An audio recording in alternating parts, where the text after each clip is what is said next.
Bismillahirrahmanirrahim. Assalamualaikum warahmatullahi wabarakatuh. Alhamdulillah, hamdan katsiran thayyiban mubarakan fih, kama yuhibbu rabbuna wa yarda. Ashhadu an la ilaha illallah wahdahu la syarikalah wa ashhadu anna Muhammadan abduhu wa rasuluh.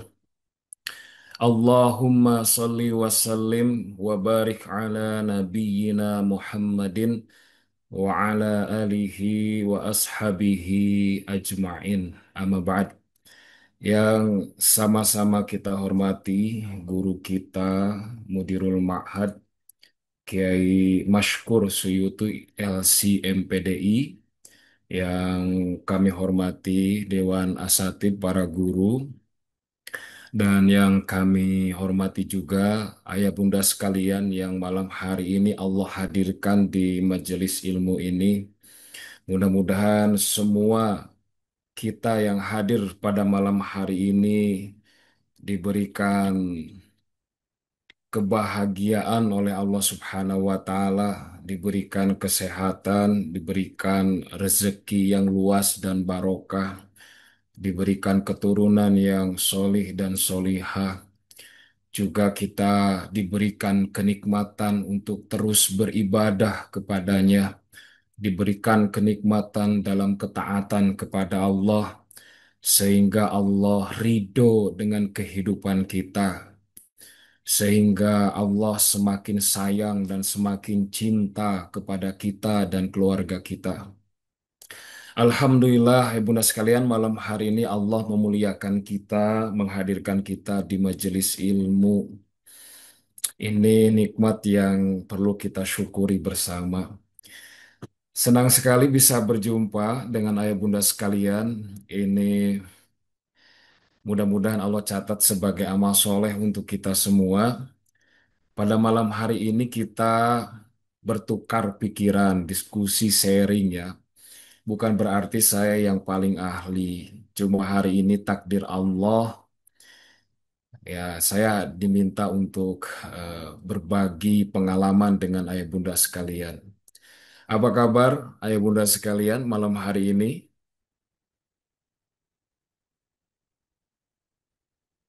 Sehat semuanya?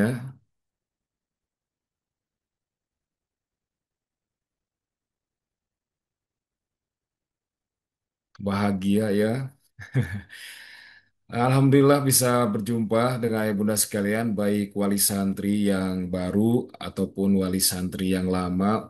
Mari, kalau yang lama mungkin ini temanya murojaah ya, mengulang kembali materi untuk mengokohkan jiwa pikiran kita ketika menitipkan pendidikan anak kita ke seorang guru di pondok pesantren. Baik ayah bunda sekalian, insya Allah kita akan belajar bersama. Siap belajar bersama?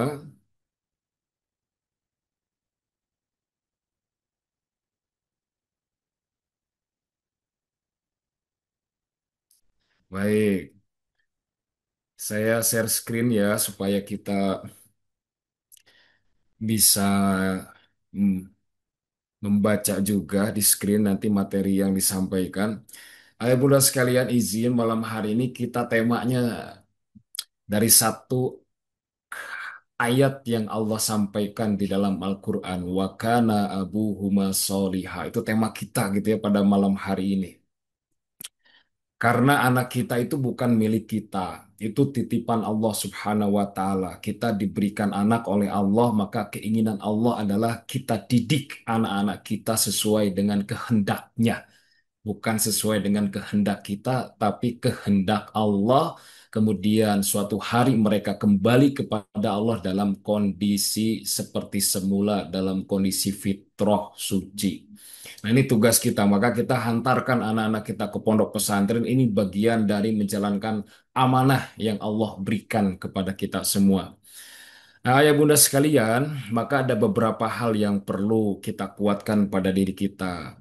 Bagi santri yang lama ataupun bagi wali santri yang lama ataupun wali santri yang baru, satu yang harus kita kuatkan adalah menjaga niat. Memasukkan anak ke pesantren benar-benar karena ingin meraih kemuliaan dari Allah melalui ilmu. Sekali lagi ya, kita harus luruskan niat kita memasukkan anak ke pondok pesantren benar-benar karena ingin meraih kemuliaan dari Allah melalui ilmu. Ayah bunda sekalian, maka ayo kita perbaharui niat kita. Betul-betul ingin mencari ridho Allah memasukkan anak ke pondok pesantren. Sepakat atau tidak ayah bunda sekalian, kalau masa depan anak-anak kita sesuatu yang goib, setuju atau tidak? Nah, karena kita tidak tahu masa depan anak kita seperti apa, jangankan masa depan anak kita, masa depan kita pun 1 menit ke depan, 2 menit ke depan, 1 jam besok kita tidak tahu sesuatu yang goib. Karena itu merupakan hal yang goib, maka kita hanya bisa membaca masa depan anak kita hanya dengan iman. Nah, supaya Allah menolong kita dan anak kita ditolong oleh Allah di dalam kebaikan untuk masa depannya, maka kita harus luruskan niat kita supaya kita pantas dan layak ditolong oleh Allah Subhanahu wa Ta'ala. Karena anak kita di luar kendali kita dan jiwa anak kita hanya ada dalam genggaman Allah. Kalau kita tidak melibatkan Allah, meluruskan niat karena Allah, lantas kita ingin mendidik anak kita pakai kekuatan apa? Ah, nggak mungkin begitu ya. Pakai kegunakan tangan orang lain, ustadz dan ustazahnya pun sama. Ustadz dan ustazahnya nggak punya kekuatan memberikan hidayah kepada anak. Tidak begitu ya. Jadi mari kita upayakan niatnya lurus. Nah, kenapa harus niatnya lurus? Nah, lurusnya niat Allah akan sempurnakan amal. Bisa jadi hari ini kita mempersiapkan anak kita tuh banyak kekurangannya, baik dari sisi materi, dari sisi ilmu, dari sisi ruh, itu banyak kekurangannya sebagai manusia. Tapi mudah-mudahan dengan kita meluruskan niat, ya, mengantarkan anak ke pondok pesantren untuk meraih kemuliaan dari Allah, kemudian Allah sempurnakan setiap kekurangan ikhtiar yang sudah kita lakukan. Nah, karena para ulama mengajarkannya demikian. Saya agak sedikit loncat karena waktu kita terbatas, ya Bunda sekalian. Kita lihat, ya Bunda sekalian, kita akan belajar dari sebuah kisah di dalam Al-Quran bagaimana ada seorang bunda yang harus mengeluarkan anaknya dari rumah. Siapa itu? Ibunda Nabi Musa. Wa auhayna ila ummi Musa. Lihat, Ibunda Nabi Musa itu dalam kondisi khawatir dan takut karena pada waktu itu setiap bayi laki-laki yang dilahirkan nah akan disembelih oleh Firaun. Nah gitu ya. Coba lihat kenapa Ibunda Nabi Musa sampai diberikan ilham. Artinya Ibunda Nabi Musa itu selalu terkoneksi dengan Allah Subhanahu wa taala sehingga Allah memberikan bimbingan. Setiap keputusan yang diambilnya itu keputusan yang ada dalam jaminan Allah Subhanahu wa Ta'ala. Nah, sekarang bagaimana caranya supaya kita punya jaminan dari Allah ketika mengantarkan ke anak ke pondok pesantren itu dalam lindungan Allah. Maka tadi niatnya harus lurus. Kita koneksikan dengan Allah sehingga keputusan yang kita ambil itu dalam bimbingan Allah. Kan keinginan ibunda Nabi Musa itu disusui di rumah begitu ya, an ardi'ihi gitu ya. Kita pun sama kan, sama pengen tuh anak itu di rumah saja, nggak usah jauh gitu ya dari rumah. Berat rasanya, apalagi para bunda pasti khawatir dan takut sebagaimana yang dirasakan oleh ibunda Nabi Musa. Makanya Allah mengatakan faida khifti alaihi faalkihi fil yami. Nah kalau dia takut, nah gitu ya takut, khawatir.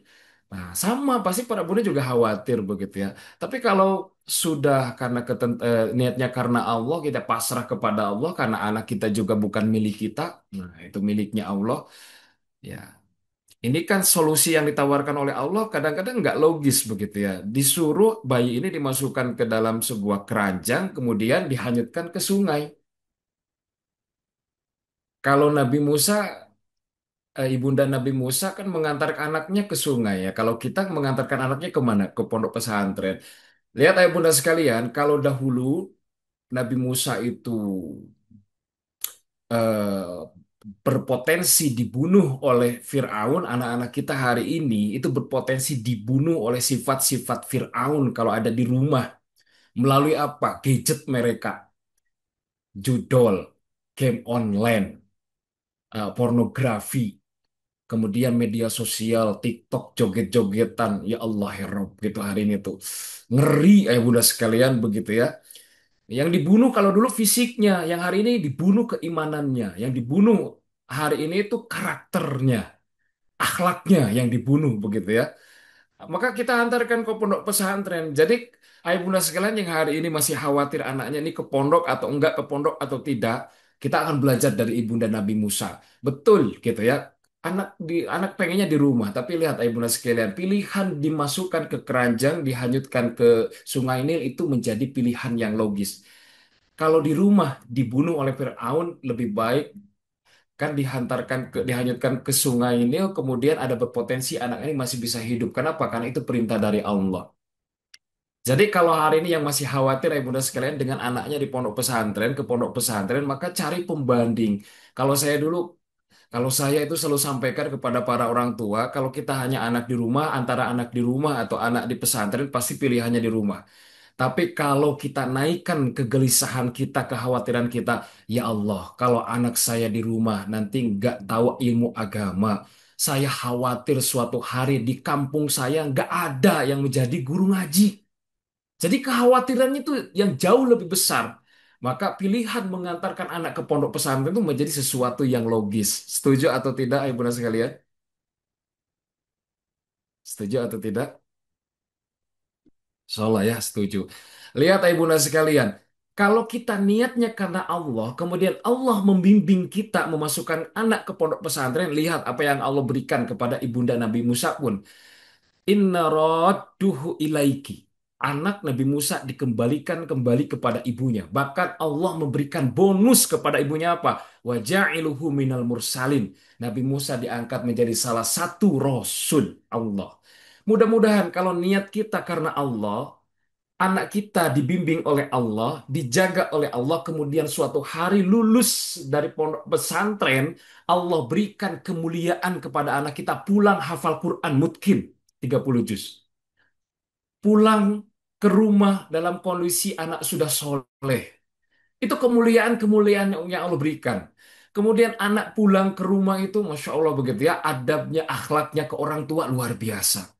Nah, ini ini tidak mudah sampai ke titik ini kecuali Allah yang memberikan bimbingan. Jadi sekali lagi, mari kita luruskan niat begitu ya. Kita memasukkan anak ke pondok pesantren supaya Allah menyempurnakan setiap ikhtiar yang kita lakukan. Itu yang pertama ya, mulai dari sekarang luruskan. Nggak usah ada pikiran niat-niatnya yang lain masuk anak pondok pesantren tuh karena sibuk bekerja di rumah nggak ada yang ngurusin anak, titip aja ke pesantren. Nggak boleh itu terbersit yang begitu.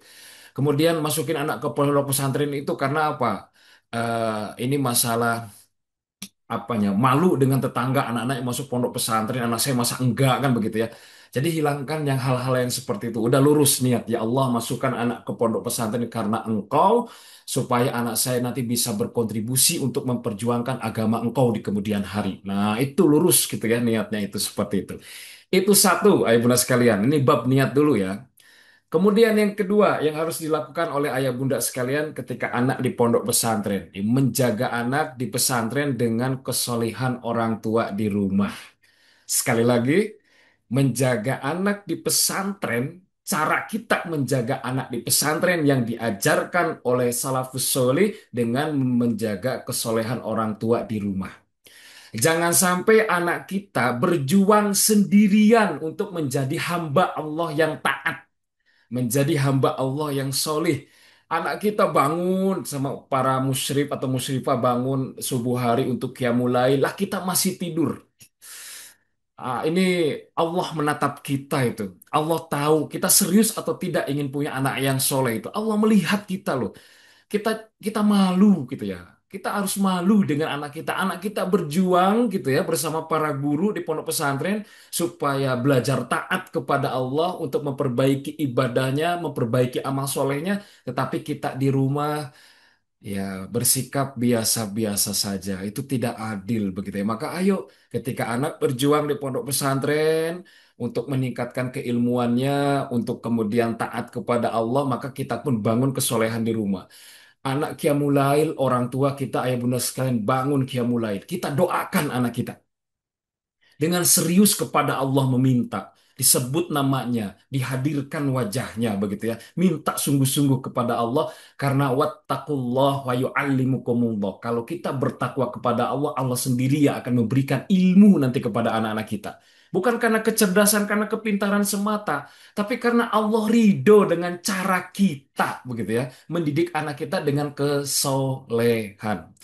Nah, ya bunda sekalian, lihat di sini, kalau orang tua solih di rumah, maka jaminan yang Allah berikan kepada kita apa? Anak akan dijaga oleh Allah Subhanahu wa Ta'ala. Kalau ayah bunda sekalian menitipkan kepada para guru, Pak Kiai, pasti kecewa. Karena para guru, Pak Kiai manusia, ada keterbatasannya, berpotensi melakukan kesalahan. Tetapi kalau kita begitu ya membangun kesolehan yang menjamin adalah Allah, Allah tidak akan pernah mengecewakan makhluknya. Kalau para ustadz itu ada waktu-waktu blind spot begitu ya, waktu-waktu yang tidak bisa apa ya, tidak bisa membersamai para santri 24 jam santri kemana enggak. Tapi kan Allah setiap detiknya pasti akan menyaksikan apa yang dikerjakan oleh anak kita. Maka gimana caranya? Nah, ini disampaikan oleh Allah Subhanahu wa taala dalam surah Al-Kahfi. Ketika ada dua anak yatim yang ayahnya sudah tiada, kemudian diberikan warisan harta dan rumahnya sudah doyong begitu ya, harus direnovasi. Kemudian Allah muliakan dua anak yatim ini. Rumahnya yang doyong tadi itu direnovasi oleh dua nabi. Kira-kira kalau kita dibangunkan rumah oleh dua nabi, mulia atau tidak? Jangankan nabi, misalnya oleh dua bupati, dua bupati membangunkan rumah kita itu mulia.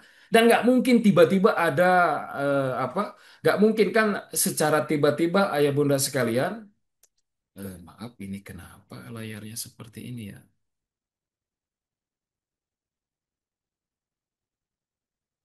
Nah, kan nggak mungkin tiba-tiba Nabi begitu ya, tiba-tiba Nabi mau bangunkan rumah seseorang kalau bukan atas perintah Allah. Maka Allah yang memuliakan.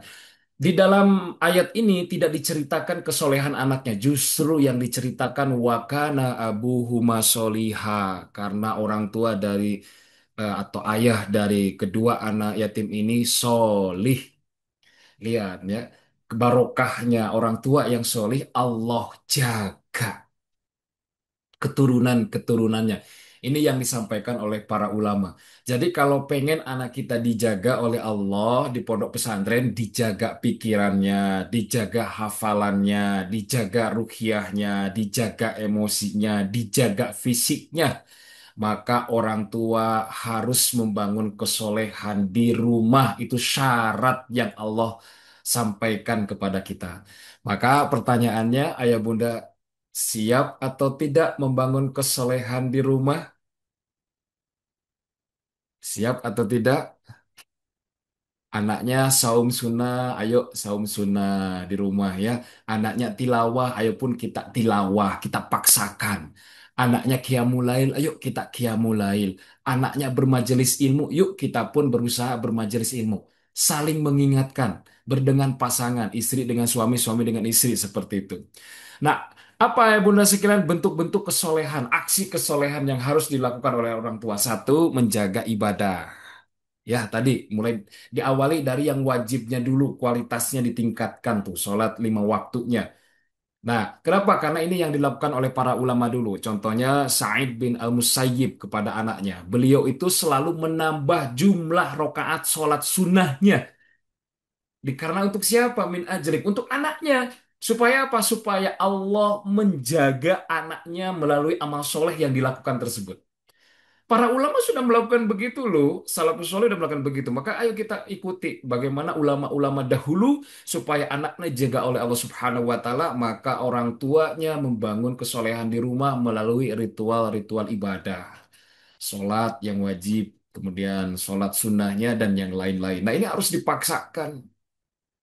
Ayo bunda sekalian kita nggak tahu loh anak kita itu apakah Allah takdirkan Jadi jangan berpikiran bahwa di pondok pesantren tidak ada kasus bully. Ya selama murid-muridnya manusia, selama ada setan, selama ada syahwat, pasti ada saja kasus yang seperti itu.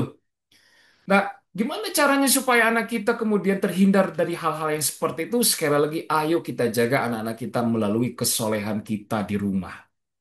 Kemudian yang kedua, tugas orang tua membangun kesolehan adalah mendoakan anak. Tadi bangun yuk malam.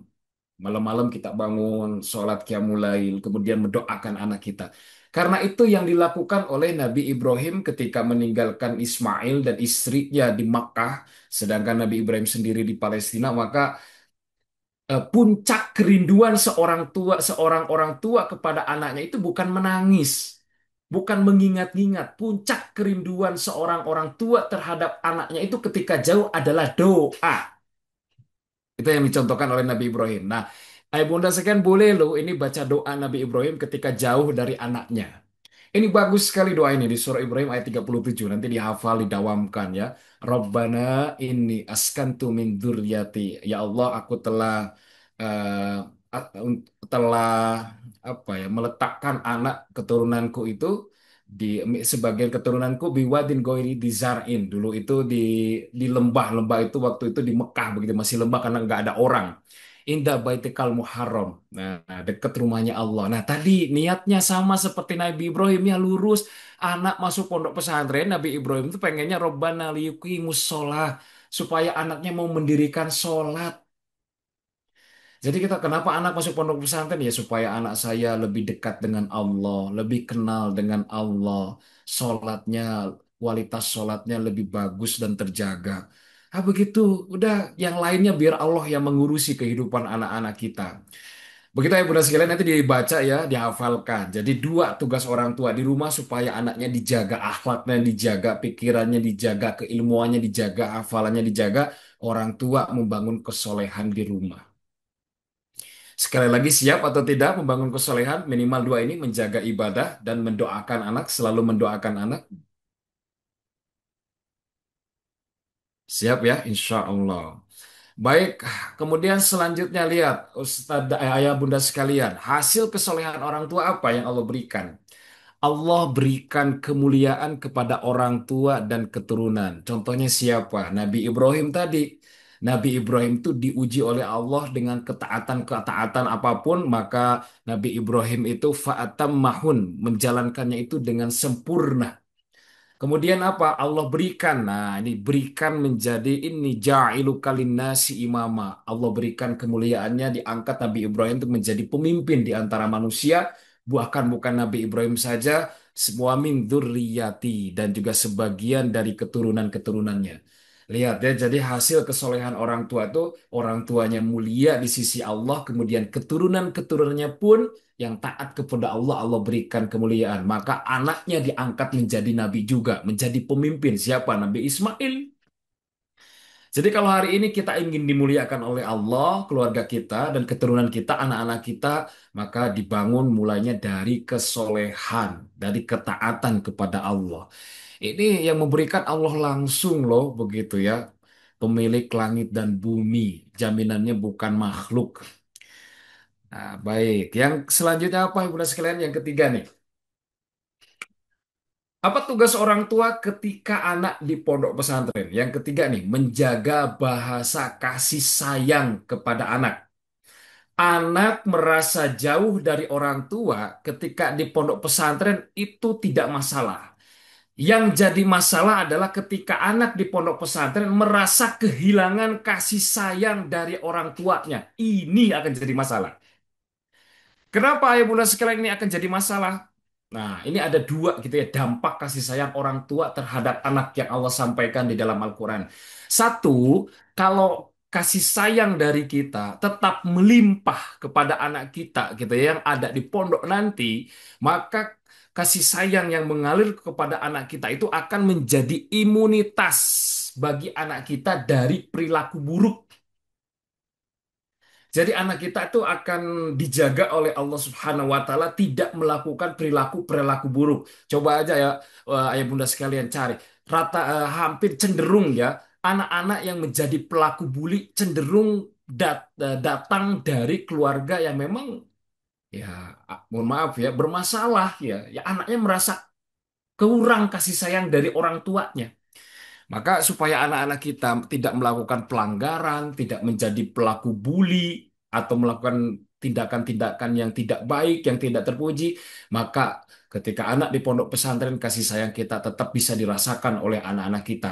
Lihat contohnya di siapa? Contohnya dari di Nabi Yusuf. Nabi Yusuf itu begitu dicintai oleh ayahnya dan ayahnya begitu sayang kepada Nabi Yusuf, kasih sayangnya itu selalu eh, apa ya mengalir diberikan kepada Nabi Yusuf dari Nabi Yakub. Lihat apa hasil dari kasih sayang selain kesolehan, kasih sayang walaqad hammats bih ketika Nabi Yusuf digoda oleh Zulaikha. Kan anak-anak kita mulai balik loh di pesantren. Itu mulai ada rasa suka dengan lawan jenis, ada syahwat yang sudah mulai kemudian terbentuk begitu ya. Lihat ini Nabi Yusuf digoda oleh Zulaikha, seorang perempuan cantik dalam sebuah ruangan berdua saja. Waham mabiha. Sebenarnya Nabi Yusuf sebagai manusia biasa, sebagai laki-laki juga ada keinginan untuk melakukan perbuatan yang tidak terpuji, seperti yang kita ketahui itu. Lihat ayah bunda sekalian, laula an ro'a burhana robbi. Kalau bukan karena burhan dari Allah. Apa itu burhan? Di dalam tafsir Ibnu Katsir itu ada seakan-akan Nabi Yusuf itu melihat gambaran ayahnya. Lihat-lihat penjagaan Allah itu disandarkan kepada orang tua, kepada ayah. Kan bisa saja Allah langsung begitu ya bahasanya itu Allah langsung menyelamatkan Nabi Yusuf, tapi Allah sandarkan begitu ya. Pertolongan itu lewat orang tua, Burhan itu. Bahkan di tafsir Ibnu Katsir selanjutnya itu ketika digoda oleh Zulaikha, Nabi Yusuf itu ingat dengan nasihat-nasihatnya Nabi Yakub. Artinya apa yang harus dilakukan oleh para ayah, para bunda? Sering dialog, sering ngobrol dengan anak-anak. Dengan anak itu harus sering dialog supaya anak-anak itu mendapatkan opsi-opsi yang berkualitas nih di dalam pikirannya, di dalam akalnya, sehingga opsi yang berkualitas itu bisa digunakan ketika anak-anak kita dihadapkan dengan banyak pilihan ketika di pondok pesantren, digoda kawannya, diajak main, diajak kabur, diajak ya ada yang kasus ngerokok dan yang lainnya. Anaknya ingat dengan nasihat orang tuanya sehingga tidak jadi melakukan perbuatan tersebut sebagaimana yang terjadi pada Nabi Yusuf. Allah menyampaikan kadzalika linasrifa anhu su'a wal fahsya. Itulah cara Allah menolong Nabi Yusuf gitu ya dari perbuatan yang tidak terpuji. Jadi jadi anak-anak itu harus dapat kasih sayang dari orang tua walaupun di pondok pesantren supaya apa ini menjadi imunitas dari perilaku buruk. Itu pertama. Yang kedua, lihat yang disampaikan oleh Allah Subhanahu wa taala. Oh, ini bukan mendoakan ya. Dampak dari kasih sayang itu anak menjadi sebaliknya anak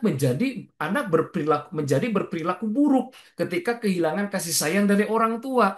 Karena tadi ya ketika anak di pesantren nggak pernah dikunjungi, nggak pernah ditelepon, kemudian uang jajannya nggak pernah diperhatikan, nggak ada perhatian sama sekali orang tuanya, bahkan mendoakan juga tidak. Nah inilah yang kemudian anak kemudian berperilaku buruk karena butuh kasih sayang, butuh perhatian. Dia cari perhatian dengan melakukan banyak pelanggaran. Ini terjadi kepada siapa? Saudara-saudara Nabi Yusuf tadi yang saya sampaikan. Karena kasih sayang Nabi Yakub sangat melingkar pada Nabi Yusuf dicemburui oleh saudara-saudaranya yang lain. Lihat apa yang disampaikan oleh saudara-saudara Nabi Yusuf. Itqalu la Yusufu wa akhuhu ahabbu ila abina minna. Jadi saudara-saudara Yusuf itu merasa bahwa bapaknya itu lebih sayang kepada Nabi Yusuf dibandingkan kepada mereka. Padahal wanah usbah, padahal kami jumlahnya lebih banyak, lebih kuat begitu ya. Inna abana lafi dhalalim mubin. Mereka mengatai itu ya, bapaknya itu sesat gitu ya. Gitu ya, sampai begitu saking keselnya mungkin ya. Lihat, ketika merasa kehilangan kasih sayang dari orang tuanya, lihat, bunda sekalian. Maka kemudian terfikir perilaku-perilaku buruk. Uktulu Yusuf. Ah, kita bunuh aja Yusuf. Nah, kan jadi pelaku bully akhirnya. Nah, uktulu Yusuf. Atau Yusufnya suruh dibuang kemana gitu ya. Tujuan mereka apa? Melakukan perbuatan tidak terpuji itu. Yakhlulakum wajhu abikum. Supaya perhatian bapaknya itu balik lagi ke mereka. Lihat, orang-orang yang berperilaku buruk itu hanya butuh kasih sayang. Itu yang Allah sampaikan. Jadi saudara-saudara Nabi Yusuf melakukan perilaku buruk ke Nabi Yusuf itu karena ingin perhatian bapaknya balik lagi ke mereka. Anak-anak rata-rata yang jadi pelaku bully itu supaya perhatian bapaknya eh, atau ibunya itu balik lagi ke mereka atau lebih memperhatikan mereka. Bahkan santri-santri yang kabur tuh dia mah hanya cuma pengen tahu bapaknya kalau dipanggil pesantren mau datang atau enggak sih ke pondok begitu ya. Dia itu masih peduli enggak sih sama aku? Kadang-kadang begitu kalau santri itu ya di dalam perasaannya suka merasa seperti itu. Jadi ayo kita ya Bunda sekalian, anak-anak itu jangan sampai merasa kehilangan kasih sayang orang tua ketika mereka ada di pondok pesantren. Apa saja yang harus dilakukan orang tua, kasih sayang yang harus tetap mengalir ke anak ketika anak di pondok pesantren? Satu, berkomunikasi. Tolong ketika ada jadwal perteleponan, sesibuk apapun kita, telepon anak kita. Yang bagus tuh dua-duanya, Umi abinya telepon, ayah bundanya telepon begitu ya. Kalau abinya sibuk ya bundanya yang telepon begitu ya, nanya kabar, ngobrol, barangkali anaknya mau curhat, mau menyampaikan sesuatu keluhan, mungkin barangkali ada peristiwa yang tidak menyenangkan yang dialaminya, mau disampaikan ke orang tuanya. Telepon. Ketika jadwalnya kunjungan dikunjungi, jangan sampai anak kita menangis, sedih, tidak bahagia, merasa nggak punya orang tua. Ketika mereka melihat teman-temannya, dia melihat teman-temannya gitu ya dikunjungi, nah kita nggak mengunjungi, kecuali ya qadarullah misalnya kita terbatas dengan keuangan materi, nah itu tinggal disampaikan ke anak supaya anak bisa paham. Jadi sesibuk apapun kita, ayah bunda sekalian, maka harus bangun terus komunikasi dengan anak. Sesibuk apapun, jangan sampai alasannya sibuk kerja enggak. Suatu hari kalau kita alasannya sibuk bekerja, ayah bunda sekalian, sampai tidak mau telepon berkunjung ke pesantren, maka suatu hari biasanya anak menjadi punya dendam ke orang tuanya. Nanti orang tua kalau sudah tua gitu ya, sudah sepuh, saya pun akan beralasan seperti itu, nggak mau ngurus orang tua, nggak mau mengunjungi orang tua karena sibuk bekerja. Karena anak belajar dari mana? Anak belajar dari orang tua memperlakukan mereka ketika mereka masih kecil begitu ya, masih tahap perkembangan. Nah, itu belajar dari kita. Maka ayo gitu ya, jam telepon ditelepon, jam kunjungan dikunjungi. Yang kedua, mengiringi uang jajan karena masih usia-usia ya pertumbuhan ya uang jajannya diperhatikan. Jangan sampai dia nggak punya uang jajan. Satu, kalau nggak punya uang jajan berpotensi anak kita tergoda untuk mengambil barang orang. Biasanya begitu yang terjadi ya cenderung walaupun nggak semua kecenderungannya begitu kasus-kasus yang kita temukan di pesantren. Atau yang kedua, ayah bunda sekalian, tolong uang jajan pun tidak boleh berlebihan. Harus sesuai dengan kebutuhan. Kenapa? Rata-rata santri melakukan pelanggaran itu karena punya uang yang banyak. Kenapa santri merokok? Karena punya uang untuk beli rokok. Kenapa santri kemudian punya handphone ilegal? Karena punya uang untuk beli beli handphone begitu ya. Sembunyi-sembunyi begitu ya. Pinterlah anak-anak sekarang. Maka tolong kalaupun satu sisi uang itu perlu uang jajan, tapi tolong jangan berlebihan dan tidak boleh langsung diberikan kepada anak. Titipkan kepada guru-guru yang ditunjuk oleh pihak pesantren supaya terkontrol atau menggunakan biasanya sekarang sudah ada menggunakan aplikasi ya teknologi biasanya pakai cashless begitu ya tinggal nanti di tapping nanti dibayar kayak kayak ATM saja gitu ya. Sekarang udah seperti itu.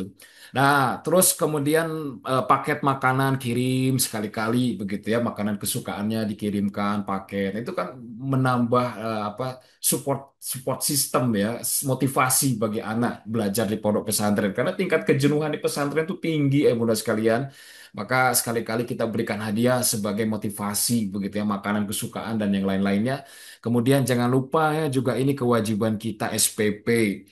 Karena ini dalam soal muamalah kita ada hak dan kewajiban. Kalau kita telat bayar SPP itu sama dengan kita zolim ke lembaga begitu ya. Nah, zoliman ini yang membuat ditahannya barokah ilmu anak kita. Khawatir guru-guru kita kurang ridho gitu ya. Karena biaya operasional nggak bisa dinanti-nanti. Kalau kita nggak bayar SPP, makan anak kita dari mana? Pakai uang siapa? Kalau makannya, listriknya, airnya, nanti ngambil punya orang itu anggaran orang. Nah itu di situ zolimnya ya begitu ya. Nanti kurang barokah ilmunya. Nah, kecuali kalau Allah takdirkan kita lagi diuji deh soal keuangan, berarti kita komunikasi dengan pihak pesantren. Makanya sekarang lagi tidak ada minta penundaan dan yang lainnya. Jadi ada adabnya begitu ya, Ibu sekalian. Kemudian selanjutnya kasih sayang yang harus mengalir oleh orang tua ketika anak di pondok pesantren, menciptakan momen berkesan. Anak itu punya momen-momen berkesan Bunda sekalian, contoh ketika milad, minimal di telepon, didoakan, apalagi kalau sampai dikirimi eh, hadiah kesukaannya berupa buku, kitab atau apa begitu ya, itu menciptakan momen keresahan supaya apa? Tetap membangun bonding gitu ya, membangun bonding antara orang tua dengan anak walaupun jauh, perhatian orang tua tetap dirasakan oleh anaknya. Kemudian selanjutnya yang keempat tuh merespon peristiwa yang diceritakan oleh anak itu dengan respon empati. Baik, saya tanya dulu Ibunda sekalian, tetap berkomunikasi, telepon dan kunjungan siap dilakukan ketika anak di pondok pesantren? Para bunda siap? Para ayah siap ya? Insya Allah ini mah tidak sulit begitu ya, mudah. Mengirimi uang jajan secara berkala, tapi sesuai dengan kebutuhan ya, nggak boleh berlebihan. Karena ini pun bahaya kalau berlebihan, karena harus apalagi anak kita belum rusda begitu ya, belum bisa mengelola keuangan. Menciptakan momen berkesan ya, siap ya. Apalagi anak yang punya anak perempuan, tolong para ayah harus lebih banyak perhatian kepada anak perempuannya. Ketika anak sudah mulai balik, sudah mulai suka dengan lawan jenis, maka dia harus mendapatkan kebutuhan psikologi. Nah, laki-lakinya itu dari ayahnya, dari abinya. Kalau ia tidak dapatkan, anak perempuan kita tidak dapatkan kebutuhan psikologi laki-laki itu dari ayahnya, dari abinya, maka dia akan cari kebutuhan itu dari laki-laki yang lain. Maka kebiasaannya, kecenderungannya anak perempuan yang kurang dekat dengan abinya itu mudah jatuh cinta dengan teman sebayanya. Syahwatnya itu tidak mudah dikendalikan, dikelola. Nah, maka saat ayahnya harus hadir, sedang telepon, sering memberikan perhatian ke anak perempuannya itu. Selanjutnya nih, soal bab respon ayah bunda sekalian. Ayah bunda sekalian, kalau anaknya solih, anaknya baik, biasanya komunikasi orang tua itu pasti lembut, ya penuh kasih sayang. Nah, pertanyaan saya, ketika Allah menguji anak kita, suatu hari mungkin diuji oleh Allah karena dosa-dosa kita, kemudian Allah menguji kita lewat anak kita. Tapi kita berlindung kepada Allah. Ini masih seandainya Allah menguji anak kita. Kenapa? Karena ada seorang nabi yang diuji juga dengan anaknya siapa? Nabi Nuh. Nabi Nuh itu seorang nabi diuji gitu oleh Allah. Anaknya tidak beriman kepada Allah. Nah, ketika diuji oleh Allah Subhanahu wa taala, apakah kita masih mampu berkomunikasi dengan anak kita dengan komunikasi yang lembut? Nah, tolong dijawab Pak Ibu dan sekalian. Misal, suatu hari ada seorang ustadz telepon atau ustazahnya mengabari kepada kita, Bunda, mohon maaf kami akan mengabari bahwa Ananda melakukan pelanggaran. Pertanyaan saya, apakah ketika Bunda mendengar kabar dari ustadz atau ustazah anaknya melakukan pelanggaran, apakah masih bisa berkomunikasi dengan lembut? Ayo dijawab. Ayo dijawab. Kira-kira masih bisa atau tidak ketika mendengar anaknya bikin pelanggaran atau hafalannya tidak mencapai target atau apa, masih bisa atau tidak? Nih harus bisa ini. Tolong harus bisa. Orang yang berjuang itu tidak butuh kritikan begitu ya. Justru orang yang sedang berjuang ketika jatuh yang dibutuhkan adalah pelukan, adalah motivasi, adalah dorongan. Makanya ketika perang Uhud kalah, Allah tidak mengomentari pasukan panah gara-gara pasukan panah kan begitu ya, tidak taat kepada Rasulullah. Justru yang keluar wala awal jangan bersedih begitu ya. Allah memberikan respon yang empati. Nah, Ibu Bunda sekalian contoh nih. Ini contoh. Ibu Bunda sekalian nanti kami ajarkan bagaimana cara merespon empati ketika kita diuji dengan sesuatu yang tidak menyenangkan dari anak kita. Ini lihat kepada kita belajar. Suatu hari ada seorang laki-laki itu sudah membunuh 99 jiwa. Bayangkan Ibu Bunda sekalian kalau anak kita itu cerita kepada kita, Bunda, mohon maaf sekali aku bikin kesalahan di bulan ini, aku bikin pelanggaran sampai 3 pelanggaran. Nah ini uji oleh Allah gitu ya. Kita masih bisa komunikasi dengan baik atau tidak. Nah ini pun orang itu mau curhat ini, udah bunuh, bikin pelanggaran 99 jiwa. Dan kemudian dia punya keinginan mau taubat. Kemudian dia cari seorang ahli ilmu di muka bumi dan ingin bertanya begitu ya. Dia kemudian menyampaikan isi hatinya, ini kotal tutis atan watis ina nafsan. Saya sudah membunuh 99 jiwa. Fahali min taubatin. Apakah saya masih bisa bertaubat? Lihat. Kalau kita kemudian langsung reaktif, marah, tidak punya empati, tidak melihat dari sisi emosi gitu ya, maka biasanya yang keluar dari lisan kita kalimat-kalimat yang tidak menyenangkan, kalimat yang menyakitkan hati gitu ya anak kita. Dan ini pun sama, dia mendengar sudah kamu sudah membunuh 99 jiwa begitu ya. Kemudian apa yang terjadi? Si laki-laki itu mengambil pedangnya kemudian membunuh ahli ilmu tersebut. Tuh jadi 100. Gitu ya, jadi 100 tuh ya karena salah respon.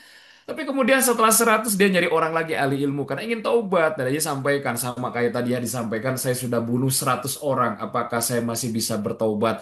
Nah, kalau yang ini lihat. Kalau yang ini responnya empati. Kata dia, wa may yahulu bainaka wa bainat taubah. Apa yang bisa menghalangi kamu dengan taubat?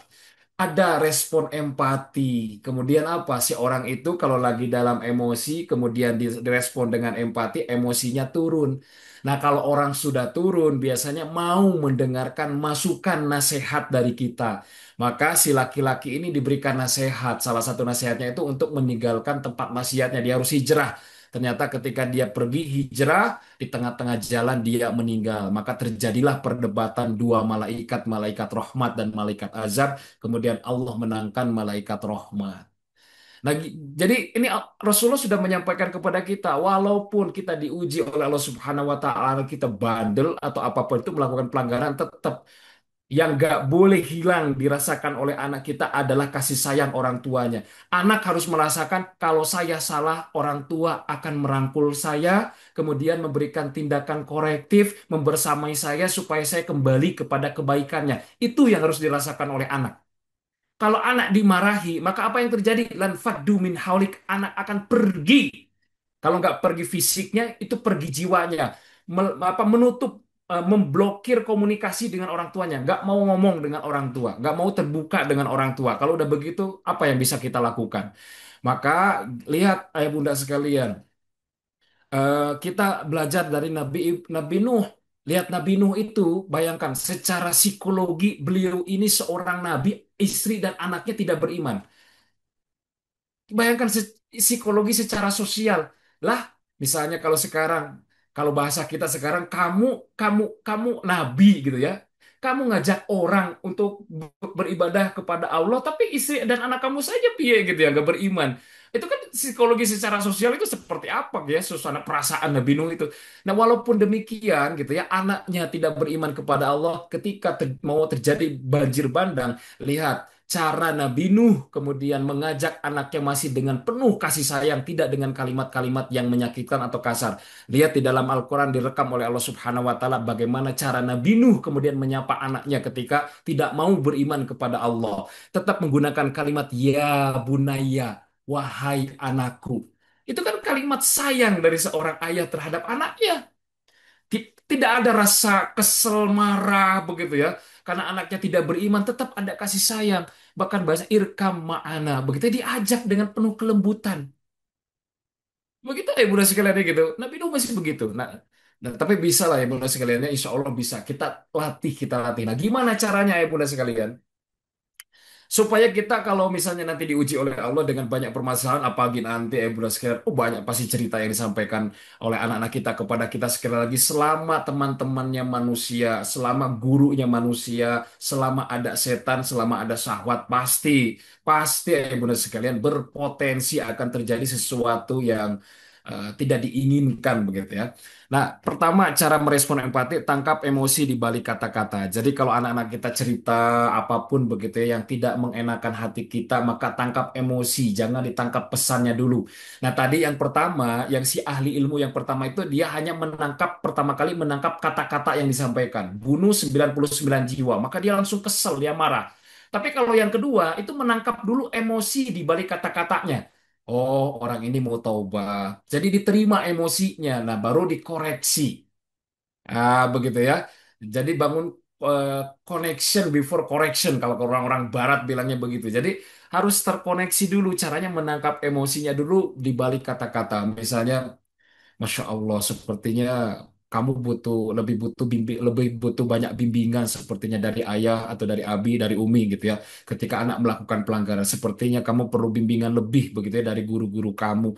Jadi yang ditangkap dulu itu nggak apa-apa. Nah, ini sudah terjadi, mudah-mudahan ini jadi pelajaran buat kamu begitu ya. Dan kemudian apa yang harus kamu lakukan untuk memperbaiki kondisi saat ini untuk agar kamu bertanggung jawab dengan apa yang kamu lakukan. Jadi dengan empati dulu dirangkul gitu ya, anaknya baru diberikan tindakan korektif. Kalau dia salah, dikoreksi salahnya di mana, kemudian apa yang harus dilakukan ke depannya. Itu cara pertama gitu ya, respon empati. Jadi tangkap emosi di balik kata-katanya. Jangan pesannya dulu yang disampaikan, emosinya dulu. Atau yang kedua, kalau anak kita nggak mau cerita gitu ya, tapi kita melihat gestur tubuhnya ada kekhawatiran, ketakutan, was-was, atau sedih, atau marah, atau kesel, apapun emosi yang ditampakkan, maka kita lakukan validasi begitu ya terhadap gestur yang ditampakkan ya. Misalnya sepertinya kamu merasa khawatir ya, sepertinya kamu sedang kesal ya, sepertinya kamu sedang marah ya, atau sepertinya kamu sedang sedih ya. Nah, jadi divalidasi dulu gestur emosi yang ditampakkan ya melalui gestur tubuhnya. Nah, biasanya kalau kita pertama kali responnya seperti itu, anak kemudian mau cerita setelah itu. Karena itu menghadirkan emosional faktor ya Bunda sekalian. Kemudian yang ketiga, fokus pada solusi. Jadi kalau yang terjadi ya sudah, kita fokus pada perbaikan anak kita. Kira-kira apa yang harus dilakukan, apa yang perlu diperbaiki, siapa saja yang harus diajak kolaborasi untuk memperbaiki anak kita, guru-gurunya, ustadz-ustadznya, atau siapa begitu ya. Jadi fokus pada solusinya, bukan fokus pada permasalahan yang sudah terjadi. Dan ini pilihan, ya Bunda sekalian. Ini pilihan. Kalau kita mau fokus pada lingkar kendali kita, kita fokus pada solusi. Karena masalah itu di luar kendali kita. Bisa jadi jangan-jangan kita diuji oleh anak kita melakukan pelanggaran atau apapun itu karena dosa kita yang belum ditobati kepada Allah. Apakah itu dosa riba, dosa apa begitu ya. Sehingga Allah menguji kita lewat anak kita. Ya kita pun bertobat kepada Allah supaya Allah memberikan pertolongan anak kita dikembalikan kepada kebaikan-kebaikannya. Ini kira-kira bisa dilakukan nanti, dilatih. Kalau seandainya ini siap-siap, kalau seandainya Allah menguji, tapi kita berdoa Allah tidak menguji lewat anak-anak kita dengan melakukan hal-hal yang tidak terpuji begitu ya. Anak kita dijaga oleh Allah karena tadi kesolehan yang kita upayakan di rumah-rumah kita masing-masing. Kira-kira bisa dilakukan ya Bunda sekalian ya. Tangkap emosi di balik kata-kata, validasi gestur yang ditampakkan, tiga fokus pada solusi. Ini respon empati ya. Kemudian selanjutnya membangun kesatuan visi dan tindakan antara orang tua dan pesantren dalam mendidik anak. Ini kalau mau berhasil ya pendidikan anak kita. Jadi harus membangun kesatuan visi dulu. Nah, kalau hari ini kita menitipkan anak ke pondok pesantren, artinya kita sudah percaya 100% dengan pola didik yang ada di pesantren. Nah, gitu ya. Harus sama. Nah, kenapa? Karena ini, Ayo sekalian alasannya. Yang Allah sampaikan, ini doa yang selalu kita baca. Walladzina yaquluna rabbana hablana min azwajina. Allah menggunakan min azwajina, menggunakan zauja. Jadi di dalam Al-Quran untuk seorang istri atau perempuan itu yang berpasangan itu menggunakan dua kosakata. Satu zaujatun, yang kedua imro'atun. Tetap dalam doa ini Allah menggunakan zauja. Artinya kalau zauja itu istri yang punya pasangan suami itu sevisi, sejiwa, sevisi, semisi, punya kesatuan begitu ya, sikap dan tindakan. Nah, jadi untuk berhasil menghasilkan keturunan yang qurrata ayun dan kepemimpinan ya waj'alna lil muttaqina imama itu syaratnya harus berpasangan itu sevisi semisi. Karena sekarang kalau ayah, abi, umi berbeda, visinya beda mendidik anak, itu akan sulit mendidik anaknya. Apalagi kalau orang tua dengan pondok pesantren yang deket aja nih suami istri, kalau tidak sevisi itu susah mendidik anak. Apalagi ini orang tua dengan pesantren yang posisinya jauh, begitu ya, tidak ketemu setiap hari, kemudian dipisahkan dengan jarak. Kalau tidak satu visi, maka akan lebih sulit lagi mendidik anak-anak kita. Maka ada namanya pusat pendidikan. Sebenarnya dari sini. Lihat kalau perempuan, istri, pasangan tidak sevisi Allah menggunakan imro'atun. Contoh dalam ayat yang lain. Daraballahu mathalan lilladzina kafaru imro'atanu wa imro'atalut. Kenapa Allah menggunakan imro'ah, nggak menggunakan zaujatanu atau zaujatalut? karena istrinya tidak sevisi dengan suaminya. Jadi ayah bunda sekalian, kalau hari ini kita sudah menitipkan pendidikan kita ke pesantren, maka kita harus percaya 100% dengan pendidikan pesantren, apapun kebijakannya. Ya kalau tidak percaya ya jangan di situ, begitu ya. Jadi kita harus percaya 100% kebijakan yang diambil itu sepenuhnya didukung oleh orang tua. Setiap aturan-aturan tata tertib yang sudah disampaikan pihak pesantren itu diikuti, ditaati, ayah bunda sekalian. Kalau tidak ditaati, apa yang akan terjadi? Tidak akan berhasil sebagaimana Nabi Nuh dengan Nabi Lut ketika mendidik eh, istrinya, begitu ya, dan keluarganya. Bahkan Allah mengatakan orang yang tidak taat dengan kesepakatan visi, maka Allah menggunakan kalimat di sini fakhonatahuma, pengkhianat. Ini bahasa Allah loh, bukan bahasa saya ya. Jadi kalau kita sudah sepakat nih menitipkan pendidikan anak ke pondok pesantren, tata tertib sudah diberikan, tapi kita tidak taat dengan aturan, misalnya bab perizinan, kita melanggar santri nggak boleh bawa handphone, kita malah anak dikasih handphone. Nah, maka kita sebagai pengkhianat itu tidak amanah, itu bahasa Allah. Maka jangan harap anaknya bisa berhasil dididik oleh guru-gurunya. Nggak akan mungkin, mustahil. Gitu. Jadi kalau harus sudah percaya itu kita harus taat dengan semua aturan yang sudah ditetapkan oleh pihak pondok pesantren begitu ya. Nah, apa bentuk sinergi yang harus kita lakukan antara orang tua dengan pondok pesantren? Satu, orang tua harus mendukung penuh kebijakan pesantren. Sekali lagi, tidak boleh kita mengkhianati gitu ya tata tertib kebijakan yang sudah diambil oleh pihak pondok begitu ya, didukung sepenuhnya. Siap atau tidak, ibu dan sekalian, mendukung penuh kebijakan pesantren dalam mendidik anak-anak kita. Siap ya, insya Allah begitu ya. Ini dengan izin Allah, ayo kita berdoa kepada Allah diberikan hati yang lapang untuk bisa taat kepada guru-guru dari anak-anak kita. Kemudian yang kedua, itu harus menguatkan peran guru, ayah bunda sekalian. Jadi tugas kita karena ini, jadi guru dengan kita tuh sejajar loh. Jadi hari ini anak kita itu sebenarnya orang tuanya gurunya begitu ya. Jadi berikan kepada guru itu sepenuhnya untuk mentakdir, mendidik anak-anak kita. Kalau mau berhasil, jadi menguatkan peran. Ini kita akan belajar dari sejarah. Contoh satu, Muhammad Al-Fatih. Muhammad Al-Fatih itu kenapa berhasil menjadi seorang tokoh yang luar biasa di dalam Islam? Karena yang dilakukan oleh bapaknya, Sultan Murad II, ketika menitipkan Muhammad Al-Fatih, pendidikan Muhammad Al-Fatih kepada gurunya, apa yang dilakukan oleh ayahnya? Padahal seorang sultan, punya kuasa. Tapi ketika menitipkan pendidikan anaknya kepada seorang guru sambil bawa cambuk. Bayangkan ya, sambil bawa cambuk, kemudian apa yang dibilang oleh ayahnya kepada guru tersebut? Wahai guru, kalau anak saya nggak taat kepada engkau, pukul dengan cambuk ini. Ini kan bahasa yang sudah biasa dilakukan oleh orang tua kita dulu. Kalau nitipin Pak Kiai nitip anak saya mau dipukul, mau digebuk, kalau bandel terserah Pak Kiai. Jadi anaknya itu nggak bisa macam-macam karena apa? Orang tuanya sudah memberikan memang apa nama kewenangan ke guru begitu ya untuk menindak kalau tidak taat. Jadi akhirnya anaknya bisa menjaga diri begitu ya, mengontrol dirinya gitu ya. Nah ini harus dilakukan. Di antara ayah bunda, ayah ada yang siap hari ini datang ke pondok ke Pondok Hidayatullah kemudian sambil bawa cambuk kemudian datang ke Ustadz atau ke Pak Kiai Kiai Maskur gitu ya, Ustadz ini saya nitip anak saya kalau anaknya nggak taat gitu ya melakukan pelanggaran pukul pakai cambuk ini. Nah kalau ada itu masya Allah luar biasa. Saya begitu tuh, saya nitipin anak saya ke gurunya begitu, saya sambil bawa sesuatu. Start, anak kalau anak saya nggak taat pukul aja nih pakai rotan ini begitu ya. Saya lakukan itu karena saya melihat orang salafus soleh begitu begitu ya. Kemudian yang saya temukan ya bunda sekalian, siapa? Saya temukan di dalam sejarah itu eh, Umar bin Abdul Aziz. Siapa yang tahu Umar bin Abdul Aziz? Umar bin Abdul Aziz itu khalifah besar, masya Allah. Nggak jabat 2 tahun itu udah rakyatnya udah sejahtera begitu ya. Bahkan untuk nyari orang yang menerima zakat saja susah untuk menemukannya. Nggak mau ada yang menerima. Umar bin Abdul Aziz itu ketika masih kecil, ketika nyantren di Madinah, bapaknya itu kan gubernur di Mesir ya, Abdul Aziz itu. Suatu hari dititipkan ke gurunya. Jadi di pesantren dari Mesir ke Madinah, di Madinah gurunya. Nah, kemudian suatu hari Umar ini melakukan sebuah pelanggaran di pesantrennya.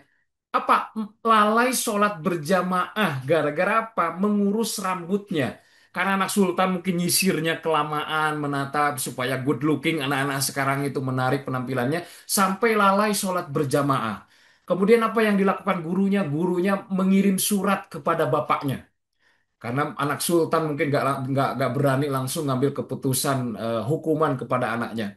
Akhirnya apa? Disampaikan surat kepada ayahnya bahwa anaknya melakukan pelanggaran lalai sholat berjamaah gara-gara ngurus rambutnya. Apa yang dilakukan oleh Abdul Aziz kepada anaknya? Padahal anak sultan, gitu ya. Beliau sultan, begitu ya, seorang gubernur, penguasa. Kemudian beliau mengirim utusan ke Madinah. Apa yang dilakukan utusan itu ketika sampai ke Madinah, ke pesantrennya Umar bin Abdul Aziz. Maka Umar bin Abdul Aziz ditemui tanpa basa-basi, utusan tersebut atas perintah ayahnya Abdul Aziz, langsung anaknya digundulin, dibotakin. Karena dia melakukan pelanggaran gara-gara rambutnya. Lihat orang tua menguatkan peran dari gurunya. Kira-kira ayah bunda sekalian siap atau tidak kalau begitu? Kalau suatu hari anaknya melakukan pelanggaran, Ustadz, jangan Ustadz yang menghukumnya, biarkan saya aja yang menghukumnya. Ada yang berani atau tidak? Ya, harus berani, bunda sekalian, itu karena bagian dari pendidikan. Makanya Rasulullah mengatakan nggak mau sholat, wadribuhum alaiha. Jadi kita jadi orang tua, jangan anti dengan hukuman. Gak usah khawatir dengan psikologi karena Allah dan Rasulnya yang mengajarkan itu dalam mendidik. Karena kalau tema pendidikan, tema hukuman dihilangkan dalam pendidikan akan lahir generasi yang susah dididik, yang susah diatur. Itu karena nggak tahu aturan begitu ya. Jadi tetap Islam itu tidak anti hukuman, tapi tidak mudah juga menghukum. Tapi ketika anak harus dihukum, maka kita harus mendukung gitu ya tindakan tersebut sebagai tindakan korektif gitu ya Ibu dan sekalian. Gimana ini agak berat sebenarnya bahasan ini ya Bunda sekalian ya, tapi nah ini harus disampaikan apa adanya karena kita belajar dari salafus sholih. Jadi siap atau tidak kalau suatu hari anaknya melakukan pelanggaran kemudian harus kena hukuman, siap dukung hukuman tersebut, siap mendukung atau tidak? Harus siap, bukan gurunya dilaporkan ke polisi ya. Makanya apa yang terjadi anaknya susah dididik. Kenapa? Karena barokahnya dicabut oleh Allah. Kenapa? Karena Allah letakkan kebarokahan ilmu murid ada di gurunya. Kalau gurunya tidak ridho karena sikap orang tuanya, Allah tahan kebarokahan ilmu itu kepada anak kita. Nah, jadi jangan sampai itu anak kita nggak barokah hidupnya, nggak barokah ilmunya karena guru-gurunya tidak ridho. Kenapa? Karena sikap kita. Bukannya mendukung, justru malah cawe-cawe, nggak boleh dan yang lainnya. Proses pendidikan nggak akan bisa berjalan. Saya pernah menemukan satu kasus, Ayah Bunda sekalian ya, di pesantren. Eh, Kira coba jawaban Ayah Bunda sekalian, pendapat Ayah Bunda sekalian. Suatu hari ada seorang santri yang dia ketahuan kasus rokok di kamar mandi. Dia merokok di kamar mandi. Kemudian ketika ditindak sama musyrifnya, kemudian dilaporkan ke orang tuanya jawab seperti ini, Ustadz nggak apa-apa tuh ngerokok mah, ada saya juga ngerokok, anak saya dibolehin kok ngerokok. Kira-kira anak itu bisa dididik nggak di pesantren? Kalau sikapnya beda. Nggak bisa, nggak akan bisa. Nggak akan bisa, mau kayak gimana pun gurunya nggak akan pernah bisa mendidik anak tersebut. Kenapa? Karena orang tuanya bukannya mendukung, menguatkan peran guru, justru malah melemahkan, memberikan power kepada anak. Jadi anak akhirnya apa? Berani kepada guru-gurunya. Kenapa? Karena merasa diberikan kekuatan apa? Diberikan pembelaan oleh orang tuanya. Ini bahaya. Supaya anak kemudian bisa dididik, dibentuk, maka ayo kita kuatkan peran guru, kita dukung selama memang terbukti ya. Jadi kan kalau bikin pelanggaran terus ada bukti, ada saksi dan itu terbukti ada saksi ya kita harus legowo, kita serahkan kepada gurunya untuk bisa mendidik anak kita. Kemudian selanjutnya yang ketiga, ayah bunda sekalian, menjaga kemuliaan guru dan kehormatan pesantren. Sekali lagi tadi saya sampaikan, Pak Kiai manusia, guru-guru anak kita juga manusia, artinya berpotensi melakukan kesalahan, berpotensi melakukan tindakan yang mengecewakan, mungkin kurangnya pelayanan atau mungkin komunikasi yang kurang baik dan yang lain-lain, low respon dan yang lainnya. Maka sekecewa apapun kita, ingatnya nih kalimat saya, sekecewa apapun kita terhadap seorang guru dari anak-anak kita, atau mungkin kecewa dengan standar pelayanan dari pihak pesantren, maka jangan pernah sekali-kali kekecewaan itu disampaikan kepada anak kita, atau dibicarakan kita dengan pasangan di depan anak kita. Gak boleh. Kalau sampai kita lakukan, maka apa yang akan terjadi? Ayo bunda sekalian, kalau anak sudah kecewa dengan gurunya, begitu ya, dengan dengan pesantrennya, maka sama dengan kita mengajarkan kebencian kepada anak kita terhadap guru dan pesantrennya. Kalau anak sudah tidak suka, anak sudah tidak hormat, anak sudah tidak takdim kepada gurunya, disitulah barokah ilmu dicabut, anak kita susah untuk mendapatkan ilmu karena sudah tidak hormat lagi kepada guru-gurunya. Jadi kalau kita kecewa, jangan sampaikan ke anak atau di depan anak, sampaikan ke orang yang berwenang. Misalnya kita telepon dengan adab kita, sampaikan ke humas atau ke Pak Kiai langsung, atau misalnya siapa guru yang ditunjuk oleh pihak pesantren, disampaikan dengan baik, minta pendapat solusinya seperti apa. Apalagi kalau sampai membabi buta, mohon maaf ya bahasanya, di-share di grup-grup orang tua, oh sampai rame, akhirnya solusi nggak dapat, rame iya begitu ya. Maka permasalahan semakin pelik begitu ya, nggak ketemu titik solusinya. Nah, tolong kita harus punya adab begitu ya. Jadi kecewa apapun kita sampaikan kekecewaan itu dengan adab yang baik supaya kita fokusnya pada solusi dan anak kita tetap merasa punya hormat dengan guru-gurunya. Karena cara termudah, cara terbaik supaya anak kita lebih mudah mendapatkan ilmu, yaitu memiliki eh, anak kita tuh memiliki rasa kagum terhadap gurunya. Kalau murid sudah kagum dengan gurunya, itu ilmu itu mudah banget gitu ya, dipahami, kemudian dihafalkan begitu ya. Itu lebih mudah didapatkan ilmu tersebut. Baik. Nah, kira-kira yang ketiga juga bisa dilakukan ketika kecewa tetap bisa menjaga kemuliaan para guru dan kehormatan pesantren. Insya Allah ya. Jadi tiga aksi sinergi pendidikan antara orang tua dan pesantren. Satu, mendukung penuh kebijakan pesantren. Yang kedua, menguatkan peran guru. Dan yang ketiga, menjaga kemuliaan guru dan kehormatan pesantren. Kenapa saya menyampaikan ini? Karena ini amanah dari Allah dan Rasulnya. Sekali lagi, Allah meletakkan kemuliaan, kebarokahan ilmu murid itu ada di guru. Maka kita hati-hati begitu ya, khawatir kita salah sikap begitu ya, kemudian Allah menahan kebarokahan ilmu anak kita begitu ya, karena gurunya sekali lagi tidak ridho. Apalagi ayah bunda sekalian, kalau kami merekomendasikan kalau kita misalnya kecewa ke seorang guru atau mau mengeluhkan gitu ya, mau komplain tentang sebuah standar pelayanan, sebaiknya tidak disampaikan ke guru, musyrif musyrifah para guru, sampaikan ke humas yang berwenang. Kenapa? Biasanya terjadi di pesantren kalau disampaikan kepada guru, gurunya tidak berkenan, begitu ya, merasa tersinggung. Saya khawatir biasanya guru itu jadi tidak respect dengan anak kita. Jadi kurang ridho dengan anak kita. Nah, ini yang khawatirnya itu tuh, kalau guru sudah tidak ridho itu, ini yang bahayanya itu. Jadi anak kita tuh susah untuk mendapatkan ilmu begitu ya. Itu nggak barokah ilmunya. Sampaikan ke humas. Nanti humas yang ngambil follow up gitu sampai supaya gurunya itu tidak apa ya, tidak terdistraksi kenikmatan membersamai mengajar para murid dengan sesuatu yang tidak menyenangkan gitu, tidak mengenakan hati begitu. Nah, ya Bunda sekalian, itu yang bisa disampaikan begitu ya. Jadi kita belajar empat hari ini, malam hari ini. Satu apa tadi yang harus kita lakukan ketika anak di pondok pesantren? Meluruskan niat ya, meluruskan niat kita, maka Allah akan menyempurnakan setiap ikhtiar yang kita lakukan. Yang kedua, menjaga anak di pesantren dengan kesolehan orang tua di rumah ya. Dua, satu, menjaga ibadah harian kita. Dua, mendoakan anak kita. Kemudian yang ketiga, apa yang harus kita lakukan? Menjaga bahasa kasih sayang kepada anak. Karena apa yang harus kita lakukan? Berkomunikasi ya, kemudian mengirimi uang jajan, menciptakan momen berkesan, merespon peristiwa dengan empati. Kemudian yang keempat, yang terakhir, apa? Membangun kesatuan visi dan tindakan antara orang tua dan pesantren dalam mendidik anak. Tadi ada tiga ya, mendukung penuh, menguatkan, dan menjaga kemuliaan guru. Baik, itu saja yang bisa disampaikan. Mudah-mudahan bermanfaat.